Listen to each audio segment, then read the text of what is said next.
पहिल्यांदाच दुबईला जात असल्यानं पाणी पिऊन घेतलं.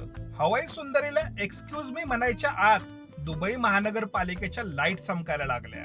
हॉटेलच्या खोलीमध्ये लाईटची बटन नसल्यानं रिसेप्शनला कॉल केला तर बाई म्हटली, नुसतं टच करा. सकाळच्या न्याहारीला जे पाहिजे ते खा आणि जेवढं पाहिजे ते खा या 2 वाक्यांनी पचन संस्थेवर दबाव आणला. चमच्यानं टोमॅटो खाणारा कॅमेरामन पाहून मी आणि आत्मा पळत सुटलो. 500 फूट उंच दुबई फ्रेम बनवायला 500 कोटी रुपये खर्च आला अशी अतिरिक्त माहिती ट्रॅव्हल हॉलिकच्या वाटाड्यानं दिली. गोल्डन फ्रेम मध्ये एक म्युझियम आणि एक लिफ्ट होती. त्यातून वर पोचलो तर दुबई फ्रेमच्या डावीकडून जुनी दुबई दिसली आणि उजवीकडे नवीन दुबई. दुबई फ्रेमच्या वरून खाली पाहिल्यावर डोक्यात विचार आला, माझ्याकडे 500 करोड असते तर मी व्याजाने दिले असते आणि रोज सकाळी अनलिमिटेड ब्रेकफास्ट केला असता.